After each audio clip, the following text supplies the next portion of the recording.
Okay, so if you have been around this channel for a minute, you know we talk a lot about fearful avoidant attachments.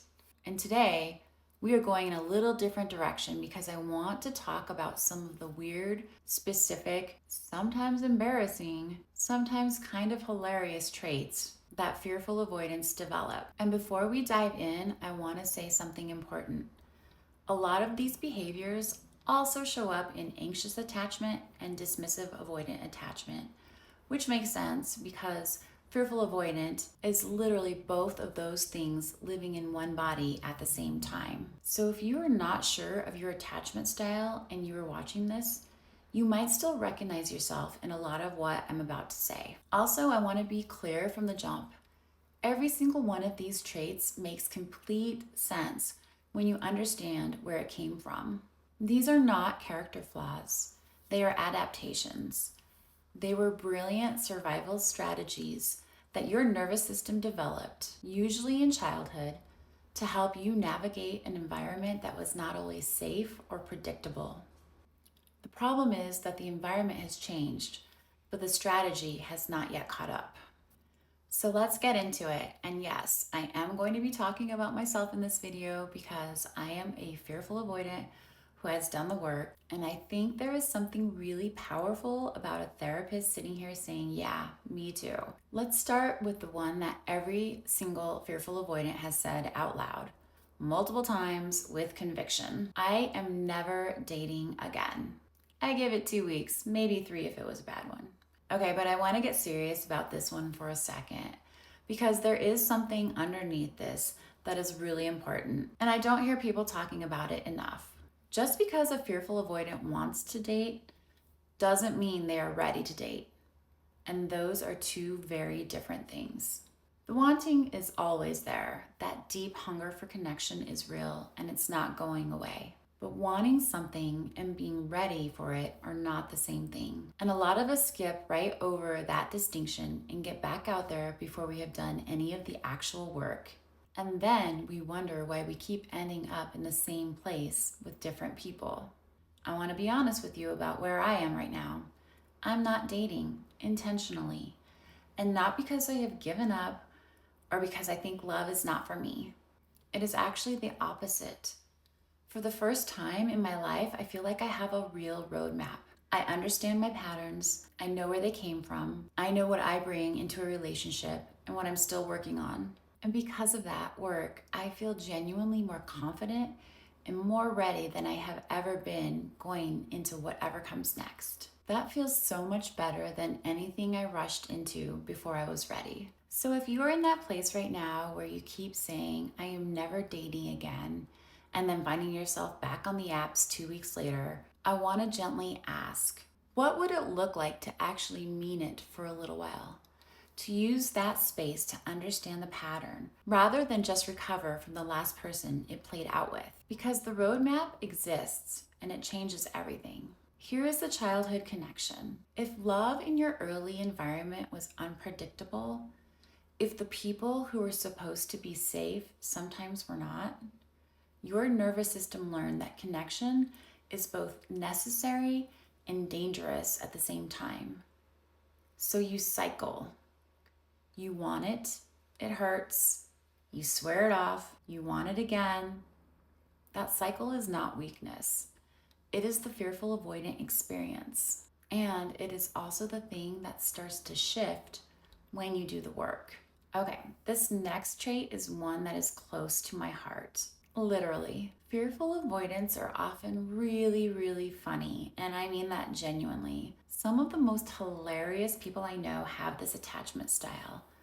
But here is the thing that nobody talks about. The humor is not always just humor. For a lot of us, being funny was a tool we developed in childhood. Maybe you grew up in a home where the emotional temperature was unpredictable, and humor was how you regulated the room. Maybe making people laugh was how you managed a parent's mood or diffused tension before it escalated. Maybe it was how you controlled how people saw you, getting them to see the funny, charming version before they could look too closely at anything else. Or maybe it was simply the safest way to connect in an environment where vulnerability was not an option. Humor gives you control of the room. If you are the one making people laugh, you are the one setting the emotional tone. Nobody is looking too closely at you, and nothing too vulnerable can surface because you just made everyone laugh and moved on. But here is the shadow side of this one, and I want to be honest about it because I have lived it and I see it in my clients constantly. Fearful avoidant humor can be cutting. It can be sharp in ways that land harder than intended. The same wit that makes you the funniest person in the room can also be used, sometimes unconsciously, to create distance, to test people, to say something that stings just enough to see how they respond. Also, one of the biggest fears a fearful avoidant has is the fear of being hurt. And sometimes they want to hurt somebody before they get hurt unconsciously. They are typically not doing this consciously. I had a friend tell me years ago that some of my jokes were hurtful. And I want to tell you that landed. It was uncomfortable because I never want to hurt people. And I sat with it and I realized she was right. And from that point on, I started watching it. I started noticing when the humor was genuinely joy and when it was a defense mechanism with teeth. And here's what I want you to hear. I'm so grateful she told me because that moment of uncomfortable feedback was actually a gift. It was one of the first times I really started paying attention to the difference between connecting with people and protecting myself from them. The moment you can see that distinction, you cannot unsee it. And once you know better, you do better. That is not a platitude. That is actually how this works. The next trait is testing behaviors. I want to start this one with something important. Testing behaviors are not exclusive to fearful avoidance. All three insecure attachment styles do this. Anxious attachers test, dismissive avoidance test, and fearful avoidance, being the beautiful, chaotic combination of both, absolutely test. So if you're not sure of your attachment style and you're watching this, don't skip this section. Now, testing behaviors. We test to see if people will stay, to see if they care, to see if they are going to do what everyone else did. I want to share something personal here. In my late 20s, I was in a relationship with someone who was emotionally abusive. And one of the things he did was intentionally start conflict. He would poke and provoke until I reacted. And then my reaction would somehow become the problem. I didn't have language for it at the time, but what he was doing is called reactive abuse, where someone is pushed and pushed until they respond, and then their response gets used as evidence that they are the problem. He actually admitted it to me. He told me he provoked me on purpose because my reaction showed him that I cared. Let that land for a second. He was creating conflict to feel loved. That is a wound looking for proof in the most destructive way possible. I'm going to do a full video on that relationship someday because there is a lot there that I think would help a lot of people. But for today, I just want to name this. If you have ever felt you were constantly being provoked and then blamed for reacting, that is not your attachment style. That is abuse. And it is worth paying attention to. And ladies, I have to say this. If a man tells you he is a sociopath, please believe him. He really did tell me that. I thought he was joking. He was not joking. Now, on the lighter end of the testing spectrum, because it does exist on a spectrum, I will fully admit that in past relationships, I have mentioned when other men were interested in me. And if I'm being honest, there were two things happening there. Part of it was true. I was just sharing my life. But part of it was absolutely worth signaling. Look, other people want me.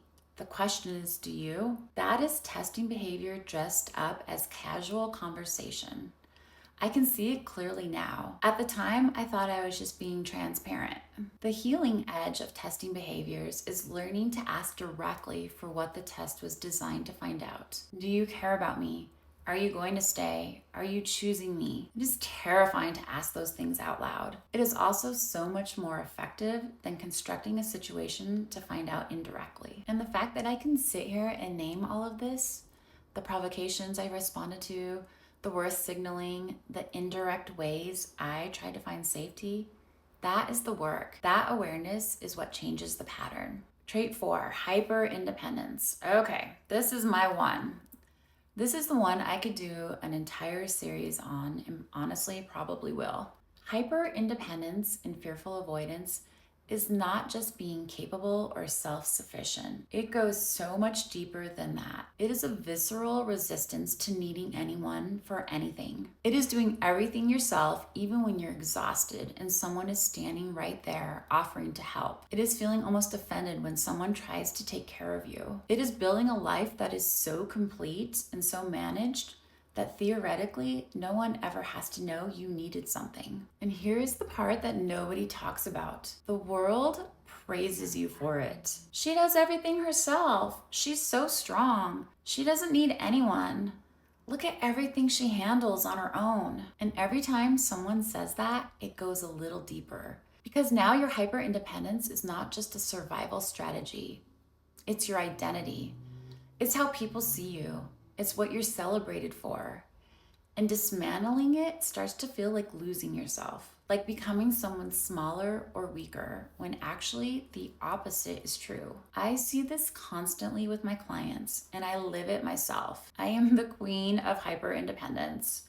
And what I have started to notice is that the story I have been telling myself, I don't need anyone, is not actually the whole truth. Because when I get really honest, what is underneath that is not the absence of need. It is the presence of want.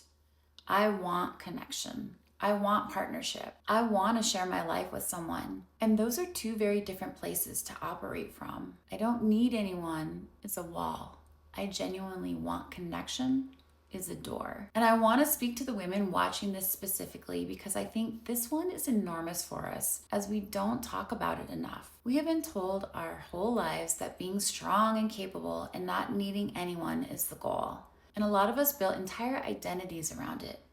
And then we wonder why intimacy feels so hard, why letting someone in feels almost physically uncomfortable, why being taken care of triggers something that feels more like panic than relief. Here is where it comes from. If the people who were supposed to take care of you when you were young were unreliable, absent, overwhelming, or unsafe, your nervous system made a very logical decision.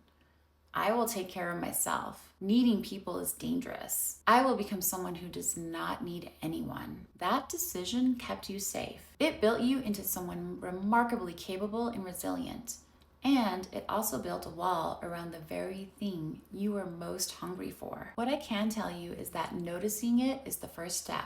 Every time I catch myself refusing help I do not actually need to refuse, every time I feel that flicker of almost irritation when someone tries to do something for me, I get curious about it now. I ask myself, is this independence or is this a wound dressed up as strength?